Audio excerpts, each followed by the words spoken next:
अभी तक आप लोगों ने नाटक के बारे में जो कुछ भी पढ़ा वो मैं बात कर रही थी भारतीय दृष्टिकोण से। और अब मैं बात करूंगी नाटक के संबंध में ही पाश्चात्य दृष्टिकोण क्या रहा है और पश्चिम में नाटक की उत्पत्ति कैसे हुई। आप लोगों को मैंने भारत में नाटक की उत्पत्ति कैसे हुई इसकी कथा सुनाई थी। तो पश्चिम में कैसे इसकी उत्पत्ति हुई और किस प्रकार इसका विकास हुआ, इसी की बात आज हम इस पाठ में करेंगे। तो पाश्चात्य नाटक का सामान्य परिचय सिर्फ आज आपको दिया जाएगा। पश्चिम में नाटक अंग्रेजी के ड्रामा, हमारा जो हिंदी का नाटक है, नाटक शब्द हिंदी में ड्रामा का पर्याय है, यानी पश्चिम के लिए शब्द है, पश्चिम में इसे ड्रामा कहते हैं।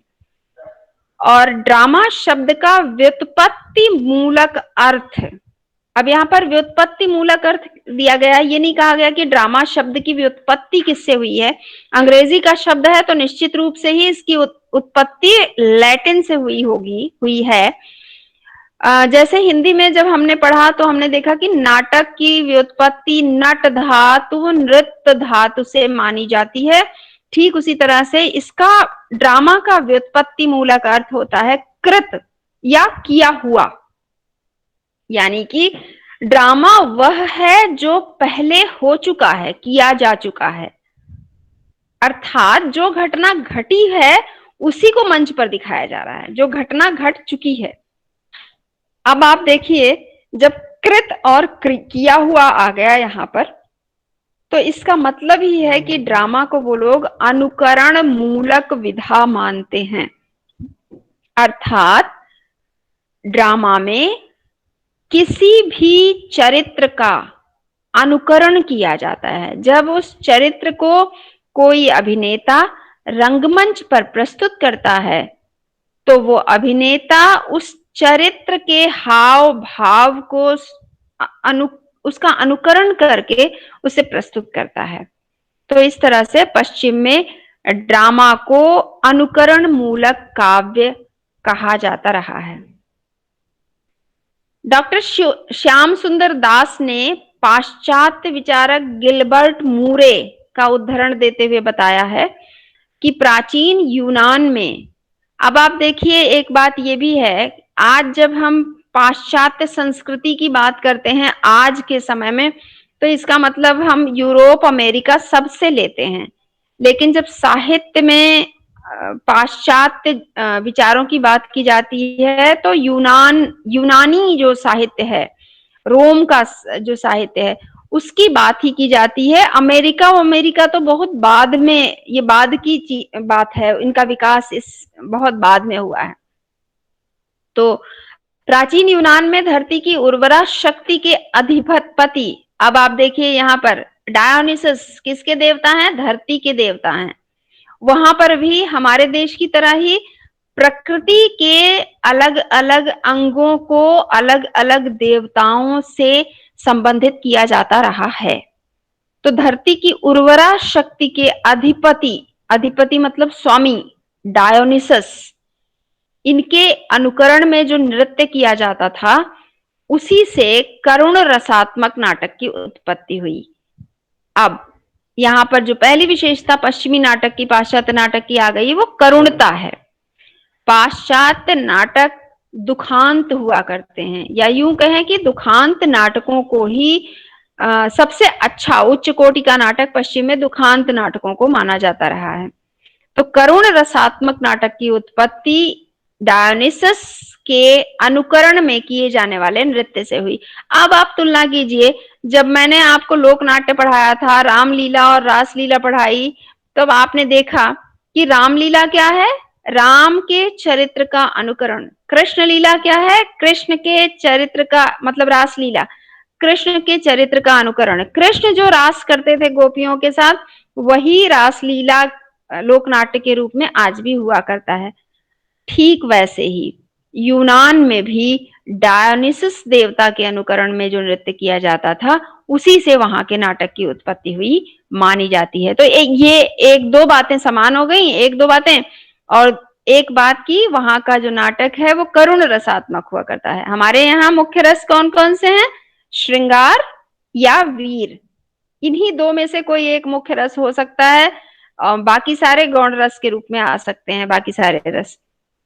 अब देखिए, ये जो रस होते हैं या जो नाटक का अंत जिस रूप में माना गया है, इसका बहुत कुछ संबंध संस्कृति से होता है। पाश्चात्य संस्कृति और भारतीय संस्कृति में जो अंतर है, जिसकी बात मैं आगे चलकर, जो दार्शनिक जो बात होती है, जो दर्शन होता है किसी भी संस्कृति का, किसी भी देश का, उसका प्रभाव वहां के साहित्य पर होता है। तो इसकी बात हम आगे चलकर करेंगे। अब आगे देखिए, अगला जो बिंदु है कि प्राचीन यूनान में डायोनिसस का यह गीत नृत्य प्रधान पर्व, गीत नृत्य प्रधान पर्व प्रतिवर्ष होता था। अब आप इसको फिर से तुलना कीजिए अपने देश की संस्कृति से।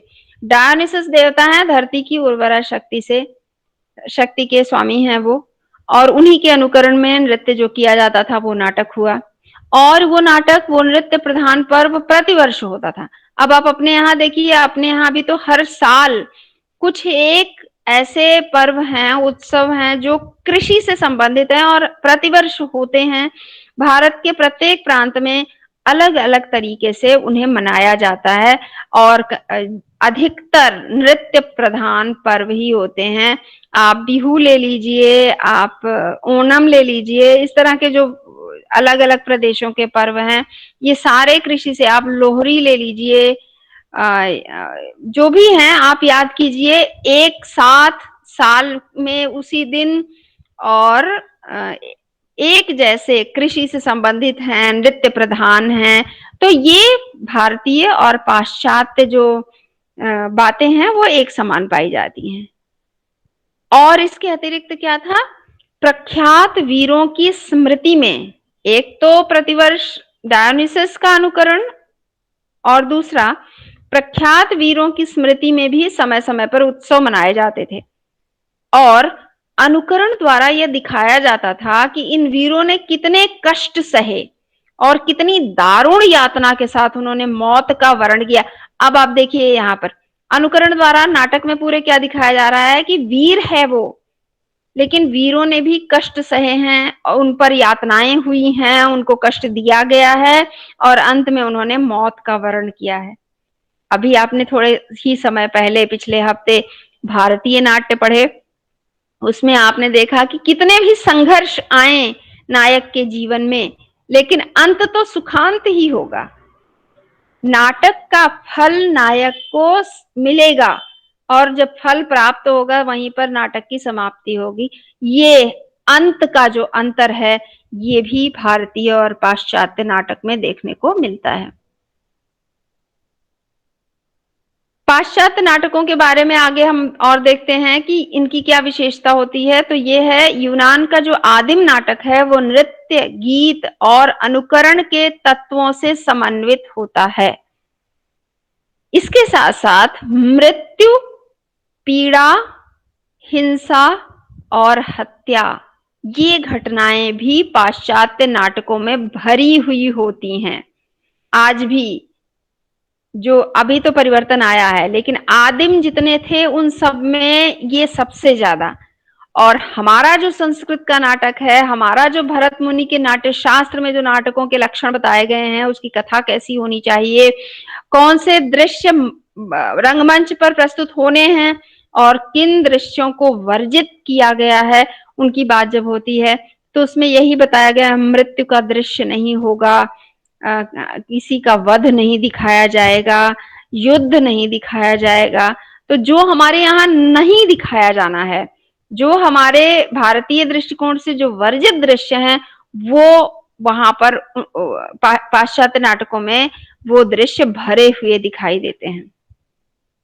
और क्योंकि उसी तरह के नाटक हुआ करते थे, दुखांत नाटक, हिंसा और हत्या और मृत्यु और पीड़ा से भरे हुए, तो जो बाद में अरस्तु हुए, अब जैसे हमारे यहाँ भारत में हम नाटक की बात करते हैं या हम रस की बात करते हैं, तो जो सबसे पहला नाम लिया जाता है वो भरत मुनि का लिया जाता है। वैसे ही पाश्चात्य नाटकों की जब हम बात करते हैं, तो जो सबसे पहला नाम लिया जाता है वो अरस्तु का नाम लिया जाता है। अब आप बार बार सुनेंगे, अरस्तु ने कहा है, अरस्तु ने कहा है, इसलिए ये नाम याद कर लीजिए।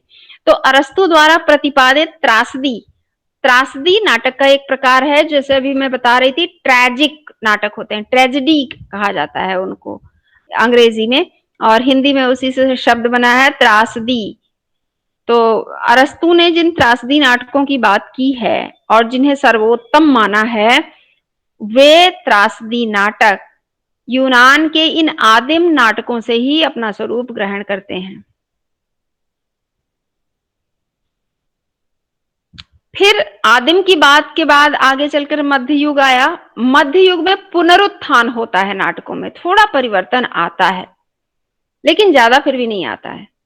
और शेक्सपियर तक आते आते नाट्य कला स्वस्थ और पूर्ण विकास की दिशा ग्रहण कर लेती है। शेक्सपियर को कभी कभी लोग तुलना करने के लिए कह भी देते हैं ना कि भारत के कालिदास हैं वो, जो स्थान हमारे यहाँ कालिदास का है नाटककार के रूप में, वही पश्चिम में शेक्सपियर का है। संभवतः आप लोगों ने स्कूल में अंग्रेजी में कुछ एक नाटक जरूर पढ़े होंगे शेक्सपियर के। शेक्सपियर ने नाटकों में संगठित कथानक, जीवंत चरित्र, अभिनयशीलता, उद्देश्यपूर्णता और काव्यत्व से भरे हुए मर्म स्पर्शी संवादों का समावेश करके नाटक को एक ऐसी काव्य विधा के रूप में प्रस्तुत किया जो रंगमंच पर युग जीवन के प्रतिनिधित्व के साथ शाश्वत मानव मूल्यों की अवतारणा का प्रयास करती है। इसी एक वाक्य में पश्चिम के नाटकों की सारी विशेषताएं आ जाती हैं। अब देखिए, शेक्सपियर के नाटकों में संगठित कथानक होता है, भारत में भी हमने कथा की बात की, कथा वस्तु की बात की, जीवंत चरित्र होते हैं यानी समाज से लिए गए चरित्र होते हैं। भारत में भी हमारे जो चरित्र हैं, हालांकि यहाँ तो कहा गया है कि कथा इतिहास प्रसिद्ध हो सकती है अथवा काल्पनिक भी हो सकती है, वहां पर जीवंत चरित्र लिए जाने की बात कही गई है। लेकिन अगर आप शेक्सपियर के नाटकों को पढ़ें तो आप देखेंगे कि शेक्सपियर के नाटकों में भी अधिकतर राजाओं आदि की ही बात कही गई है। तो शेक्सपियर, अच्छा, फिर एक चरित्र, जीवन चरित्र की बात हो गई, अभिनयशीलता होती है। और अगर आपने अभी तक नहीं पढ़ा है तो बस सिर्फ भाषा देखने के लिए कि शेक्सपियर की भाषा किस तरह की थी और जो यहाँ पर काव्यत्व की बात कही गई है, उसे देखने के लिए एक बार ऑनलाइन ही ढूंढकर उनका कोई भी नाटक, चाहे वो ओथेलो हो, चाहे वो हैमलेट हो, कोई भी एक नाटक 2-4 लाइनें आप उसकी पढ़कर देखिए। शेक्सपियर की भाषा जो पुरानी अंग्रेजी है ना, उस तरह की है, जिसमें ही, शी, दे जैसे सर्वनामों का प्रयोग नहीं है, बल्कि दाई, दाऊ, इस तरह के जो शब्द प्रयोग किए जाते थे, पुरानी अंग्रेजी इसको कहा जाता है। जैसे हमारे यहाँ पुरानी हिंदी की बात की जाती है, वैसे पुरानी अंग्रेजी है शेक्सपियर की के नाटकों की जो भाषा है वो। तो जो और उनके जो डायलॉग हैं, जो संवाद हैं, वो काव्यात्मक हैं। हमारे यहाँ भी आप देखें, नाटक तो पहले काव्य ही था, काव्यात्मक ढंग से ही लिखे जाते थे। तो ये शुरुआती दौर के जो नाटक हैं, चाहे वो पश्चिम के हों चाहे वो भारत के हों, भाषा की दृष्टि से और प्रस्तुति की दृष्टि से थोड़ा मेल इस रूप में खाते हैं।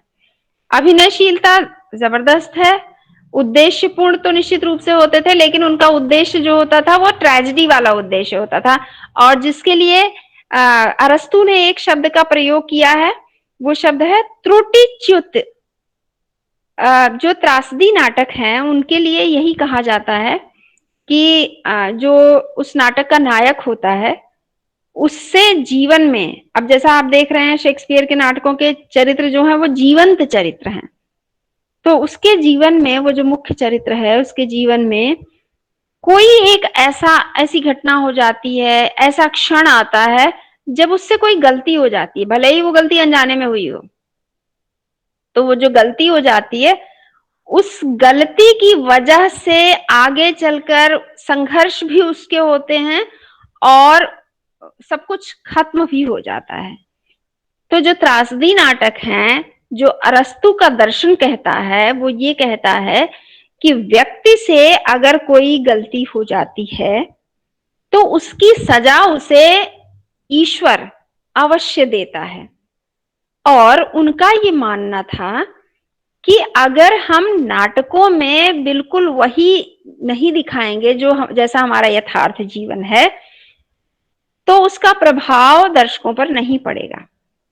इसलिए उन्होंने गलती की है तो उसकी सजा भी भुगतनी पड़ती है, ये संदेश देना चाहते थे। जो उद्देश्य की बात कही जा रही है ना, उद्देश्य पूर्णता, तो उद्देश्य पूर्ण यहां होता था कि अगर आप जीवन में संभल कर चलते हुए अनजाने में भी आपसे कोई गलती हो जाती है तो भी उसकी सजा तो आपको भुगतनी पड़ती ही है, और सब कुछ यही इसी संसार में होता है। इसके लिए ना इन्होंने बात की। अब आप इसे बड़े ध्यान से समझिएगा, जो मैं आगे अगले 2-3 मिनट तक आपको बताने वाली हूं। अरस्तु ने बात की विरेचन की, विरेचन का सिद्धांत दिया उन्होंने। जैसे हमारे यहाँ नाटक में भरत मुनि ने रस सिद्धांत दिया कि नाटक का रस दर्शक को प्राप्त होना चाहिए, उसका अनुभव दर्शक करे। जो नाट रस निष्पत्ति होती है वो निष्पत्ति और उसका साधारणीकरण जो दर्शक हैं उनको हो। यहां पर बात करते हैं विरेचन की, और ये जो विरेचन शब्द है, विरेचन का सिद्धांत है, जिसे आप शायद इसी साल, मुझे याद नहीं है, आपके पेपर में होगा। एक पेपर होगा समीक्षा सिद्धांत, भारतीय समीक्षा सिद्धांत और पाश्चात्य समीक्षा सिद्धांत, 2 भागों में है वो। जिसमें से पाश्चात्य समीक्षा सिद्धांत में आपको पढ़ाया जाएगा विरेचन का सिद्धांत। उसे वहां ध्यान से पढ़िएगा, तब ये आपको ट्रेजेडी नाटक जो है, दुखांत नाटक, त्रासदी नाटक, वो और अच्छी तरह से समझ में आएंगे। तो विरेचन के सिद्धांत की बात करते हैं अरस्तु। और विरेचन जो है ये आयुर्वेद का शब्द है।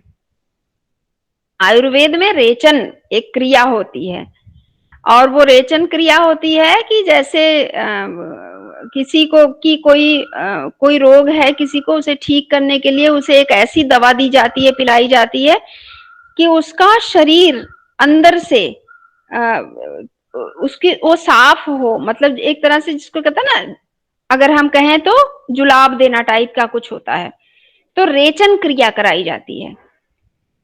उसी रेचन क्रिया से, यानी कि वो शारीरिक रेचन क्रिया होती है आयुर्वेद में, उसी से शब्द लिया विरेचन।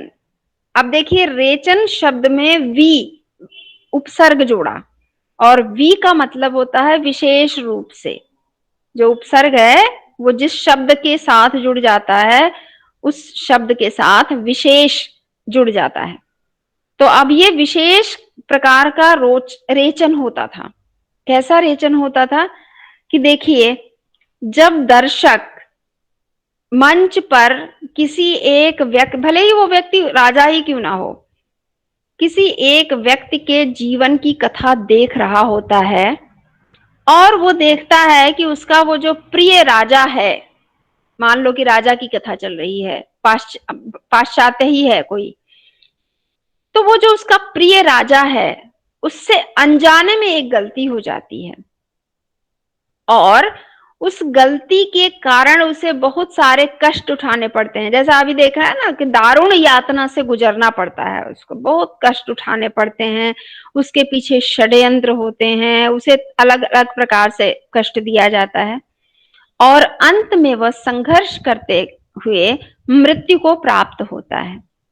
तो जब दर्शकों का प्रिय राजा मृत्यु को प्राप्त करेगा दुख उठाते उठाते, तो दर्शक रोएंगे, और जो उनका वो जो रोना है, करुण रस की उत्पत्ति, यहाँ करुण रसात्मक नाटक की बात कही गई थी, उनका वो जो रोना है वो उनके मन के सारे जो विकार हैं उन्हें धो देगा, उनका रेचन करेगा। तो इस प्रकार से वो ये सीख लेकर घर जाएंगे कि जीवन में यूं तो गलती कोई जानबूझ के नहीं करेगा, लेकिन और ज्यादा चैतन्य रहना चाहिए ताकि हमसे कोई गलती ना हो जाए, क्योंकि अनजाने में भी अगर गलती हो गई तो उसकी सजा तो मिलेगी ही। तो ये उद्देश्य नाटक का यहाँ पूर्ण होता है अरस्तु के विरेचन सिद्धांत के आधार पर। और यही वजह है कि अरस्तु मानते हैं कि नाटक जो है वो दुखांत होना चाहिए, जीवंत होना चाहिए, जो संसार में होता है बिल्कुल वैसा ही होना चाहिए। हमारे यहाँ एक है कि सुखांत होना चाहिए। व्यक्ति जब यहां से जाए तो एक आनंद की अनुभूति हो उसको, जो दर्शक है उसे। ये अंतर है दोनों संस्कृतियों में, दोनों दर्शनों में, भारतीय और पाश्चात्य, और दोनों के नाटकों में, नाटकों के उद्देश्यों में। और यहीं से, इसी कारण से भारतीय नाटक और पाश्चात्य नाटक दो अलग अलग दिशाओं में चले जाते हैं, दो अलग अलग तरीके से उनकी प्रस्तुति भी होती है, लिखे जाते हैं। तो इसके बाद नाट्य विधा में जन रुचि के जागरण के लिए कठिन साधना करनी पड़ी। ये हम शेक्सपियर की बात कर रहे थे। और शेक्सपियर जैसे समर्थ रचनाकार स्वयं काफी समय बाद पाश्चात्य समाज द्वारा ग्राह्य हो सके। इसका मतलब यही है कि शेक्सपियर ने जो थोड़ा बहुत परिवर्तन करने का प्रयास किया, उसे आरंभ में लोगों ने नहीं माना, लेकिन बाद में, जैसा कि अभी थोड़ी देर पहले मैंने कहा, उन्हें भारत का कालिदास भी कहा जाने लगा। उनका महत्व लोगों ने समझा। और पाश्चात्य नाटकों के बारे में इतना जान लेने के बाद आइए देखते हैं पाश्चात्य दृष्टि से नाटक के तत्व कौन कौन से हैं। भारतीय दृष्टि से आपने देखा था नाटक के 3 तत्व हैं, वस्तु, नेता और रस। लेकिन पाश्चात्य दृष्टि से कथा वस्तु, चरित्र चित्रण, संवाद अथवा कथोपकथन, देश काल वातावरण, गीत योजना, अभिनेयता, भाषा शैली और उद्देश्य, ये 8 तत्व होते हैं। लेकिन मैं यहाँ ये बता दूं कि ये 8 तत्व हमारे भारतीय जो 3 हैं तत्व, उन तीनों में ही समन्वित हैं, समाहित हैं। कुछ अलग से कोई बात नहीं कही गई है, नई कोई बात इसमें नहीं है। तो ये 8 तत्व क्या है, एक एक करके देख लेते हैं इनको हम। कथा वस्तु आप लोग जानते ही हैं, भारतीय में जो कथा वस्तु है बिल्कुल यहाँ भी वही उसी तरह की कथा वस्तु की बात कही जाती है, लेकिन उनके अपने सिद्धांत के आधार पर। जैसे भारतीय में कहा गया है कि कोई महान राजा होना चाहिए, महान व्यक्तित्व होना चाहिए, कोई राजऋषि हो सकता है, जिसके चरित्र से जो देखने आए हैं नाटक वो कुछ सीख लेकर जा सके। यहाँ पर भी है, तो कोई भी चरित्र हो सकता है, राजा का चरित्र हो सकता है या सामान्य चरित्र हो सकता है। सीख की बात यहाँ पे भी है, लेकिन इनका उद्देश्य ये है कि ये सीख लें कि गलती अगर जीवन में होती है तो उसकी सजा जरूर मिलती है, ताकि जो हमारा जीवन है वो संयमित रहे, नियमित रहे। नाटक देखकर ये सीखें लोग। दूसरी चीज है, दूसरा तत्व है चरित्र चित्रण। चरित्र चित्रण हमारा जो नेता है उसके अंतर्गत आ जाता है। जो कुछ मुख्य पात्र होते हैं, कुछ उसके सहयोगी पात्र होते हैं, और उन पात्रों का जो संवाद है, जो उनके कर्म है उस नाटक में, जो उनके कार्य हैं, उन्हीं के आधार पर उनका चरित्र का चित्रण होता है। उनके चरित्र की विशेषताएं लिखी जाती हैं, बताई जाती हैं। अगला तत्व है संवाद अथवा कथोपकथन। ये आपका कथा वस्तु के अंतर्गत ही आ जाएगा, जो भारतीय दृष्टि से कथा वस्तु है। और संवादों की संख्या, संवाद जो है वो आपने देखा होगा, जब मैं कथा वस्तु बता रही थी तो उसमें प्रस्तुति के आधार पर 2 भेद बताए थे। एक वाच्य होती है कथा वस्तु और दूसरी सूच्य होती है।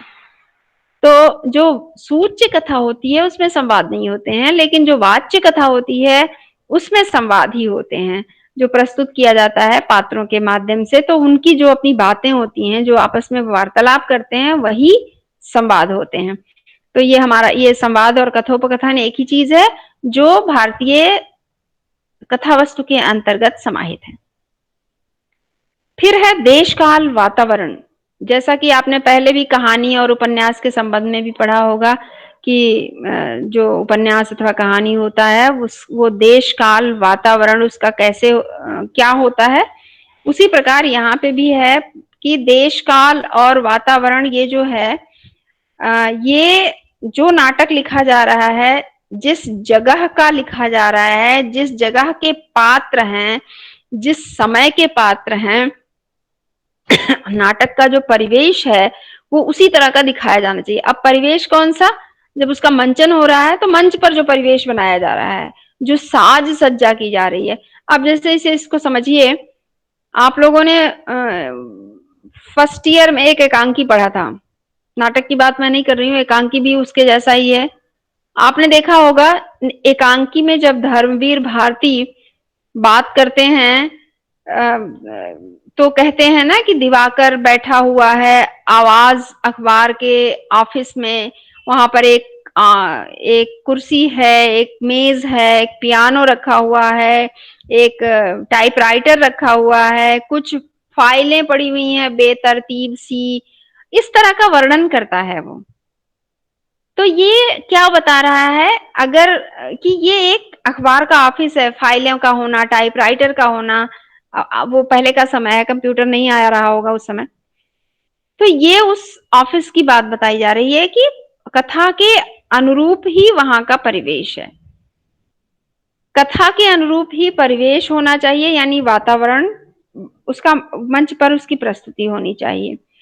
और जिस जगह की, कल भी मैंने इसकी बात की थी आप लोगों से, कि जिस जगह की कथा है उसी के अनुसार उसकी वेशभूषा होनी चाहिए, साज सज्जा होनी चाहिए, जिस समय की बात करी जा रही है उसी समय के अनुसार भाषा होनी चाहिए। अब इसे ऐसे समझिए कि अगर ऐसा ना हो तो ये कितना हास्यास्पद हो जाए।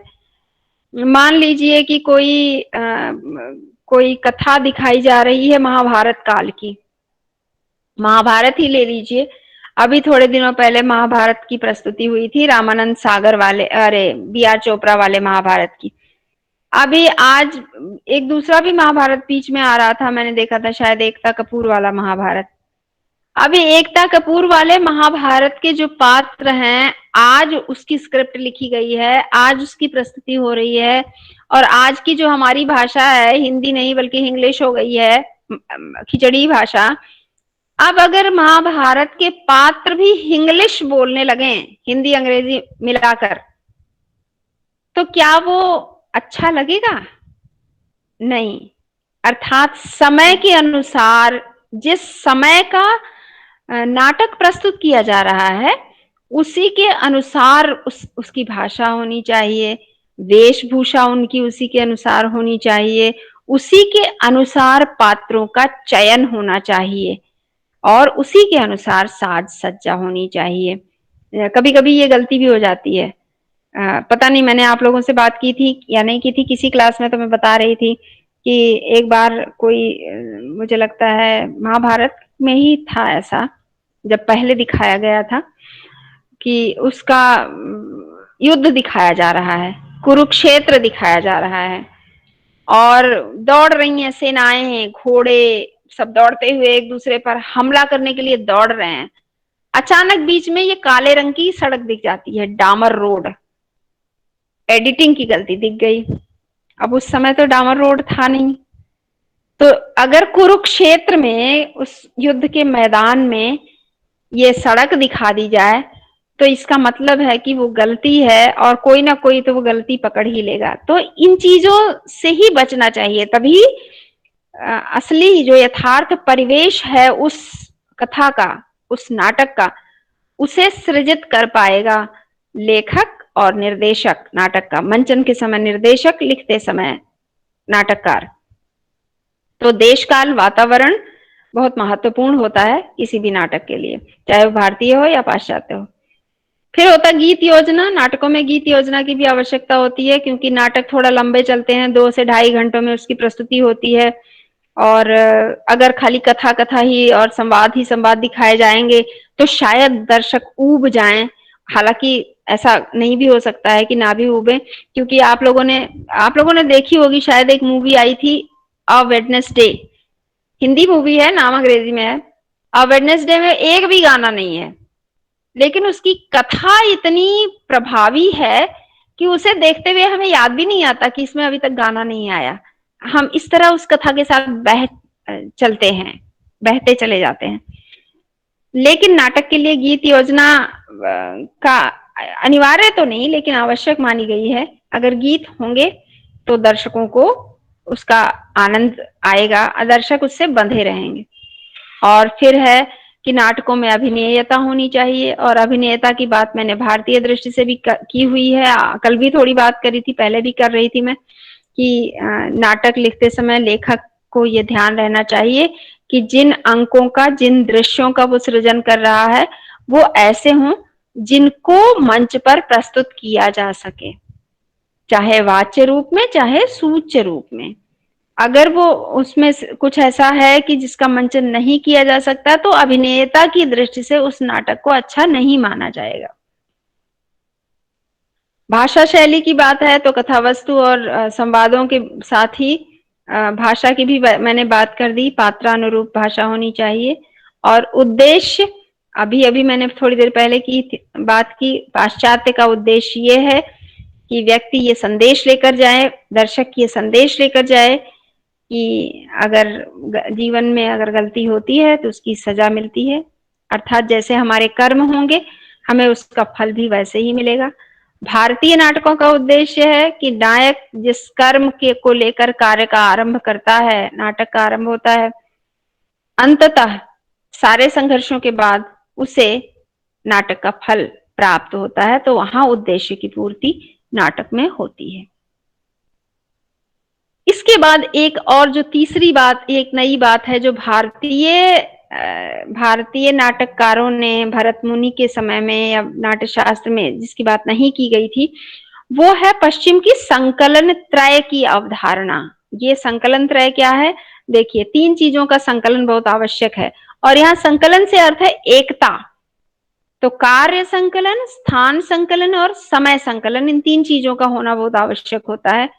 क्या है ये संकलन? क्या है कार्य की एकता, स्थान की एकता या समय की एकता? आइए जानते हैं। कार्य की एकता का क्या मतलब है? इसका मतलब यह है कि नाटक में एक समय पर एक ही कार्य दिखाया जाए, अर्थात कि नाटक का आरंभ जिस कार्य को लेकर हो रहा है वो एक ही कार्य हो जो अंत में पूर्ण हो जाए। भारतीय दृष्टिकोण से और पाश्चात्य दृष्टिकोण से भी यही है। जैसे भारतीय नाटकों में जो नायक होता है वो किसी कार्य को अपने मन में ठानता है, जैसे कि मैंने चंद्रगुप्त नाटक की जब बात की थी और चाणक्य की बात की थी कि चाणक्य ये प्रण लेता है कि ये चोटी तब तक बंधन में न होगी जब तक नंद कुल का नाश न होगा, और अंततः वो नंद कुल का नाश करके और चंद्रगुप्त को राजा बना देता है, वहां का सम्राट घोषित करता है। तो एक कार्य है यहाँ पर, और उसी एक कार्य को पूर्ण करने के लिए जो हमने जब कथा वस्तु पढ़ते समय बात की थी, प्रासंगिक कथाएं जन्म लेती हैं।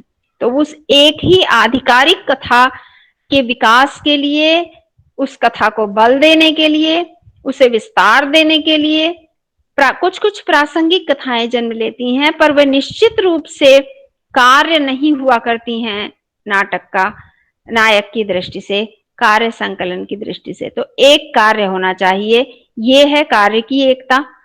स्थान भी एक होना चाहिए। अब यहाँ क्यों स्थान एक होता है? अब आप इसे ऐसे समझिए, आजकल हम फिल्में देखते हैं ना, कुछ फिल्मों में तो मैंने देखा है, जो नई फिल्में हैं उनमें एक गाना दुनिया के 7 देशों में उसकी शूटिंग होती है। थोड़ी देर के लिए स्विट्जरलैंड दिखा दिया जाएगा, तो थोड़ी देर के लिए सहारा मरुस्थल दिखा दिया जाएगा, तो थोड़ा समुद्र भी दिखा दिया जाएगा, तो थोड़ा कुछ और पहाड़ वहाड़ भी दिखा दिए जाएंगे। अब आप देखिए, आज हमारे पास तकनीक है, दूरियां कम हो गई हैं, और वो फिल्म है, उसकी शूटिंग होती है और उसके बाद उसे एडिट कर दिया जाता है, उनके पास समय होता है। रंगमंच पर अगर उसे प्रस्तुत करना हो तो एक ही स्थान पर वो कार्य हो सकता है। अगर बगीचे में है तो एक ही बगीचा होगा, अगर राजमहल का दृश्य है तो वो एक ही राजमहल होगा। तो इस तरह से स्थान, अगर तक्षशिला, आप चंद्रगुप्त की बात करें नाटक की, तक्षशिला विश्वविद्यालय है तो वहीं उसी विश्वविद्यालय में ही फिर सारी योजनाएं उसके आसपास ही बनेंगी। हाँ, नाटक शुरू होता तो निश्चित रूप से मगध दिखाया जाता है, मगध में वो घनानंद का दरबार वरबार दिखाया जाता है। लेकिन नाटक में ये अवकाश होता है कि आगे चलकर, इसीलिए दृश्य बदलते हैं। लेकिन वो जो स्थान है, तक्षशिला कहाँ थी?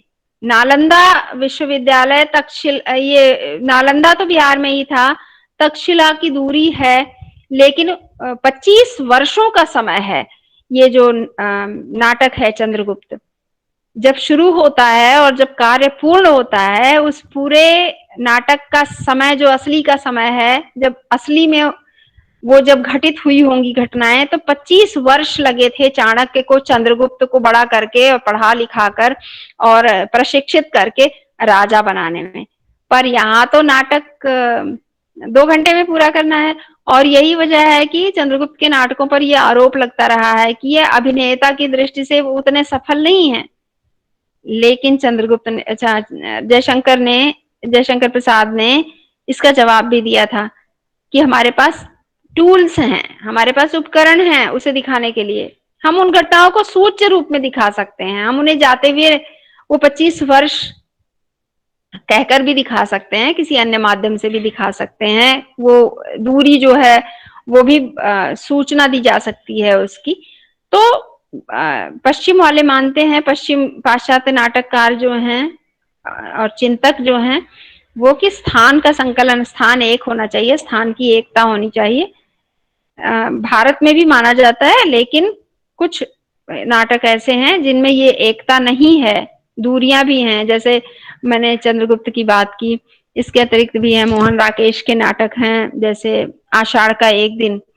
तो उसमें भी आषाढ़ का एक दिन में भी ये जो कालिदास हैं वो एक लंबी दूरी तय करते हैं, उज्जैन जाते हैं, कश्मीर की भी बात है, कश्मीर की भी गए हैं वो। तो एक तरह से लंबी दूरी तय करते हैं। लेकिन भारतीय कथा वस्तु में कहा जाता है कि सूच्य तरीके से उसे दिखाया जा सकता है। पर तो ये है स्थान की एकता, यानी एक स्थान होना चाहिए। फिर है समय की एकता। अब जैसे देखिए, समय की एकता की बात करें तो नाटक का जब मंचन होना है तो मंचन 2-2.5 घंटे में पूरा करना है। नाटककारों का ये मानना है कि 2-2.5 घंटे में जिस नाटक को पूरा करना है हमें रंगमंच पर, उसकी असली जीवन में यथार्थ में उसकी कथा और उसकी घटनाएं अधिकतम 12 घंटे से अधिक नहीं होनी चाहिए। अधिकतम 12 घंटे ही होनी चाहिए, 24 घंटे भी कहीं कहीं, इससे ज्यादा नहीं होनी चाहिए। नहीं तो उससे समेटना बहुत मुश्किल हो जाएगा, कठिन होगा। अब फिर से चंद्रगुप्त को अगर लें तो 25 वर्षों का समय है, लेकिन दिखाया जा सकता है, सफल मंचन हुए हैं।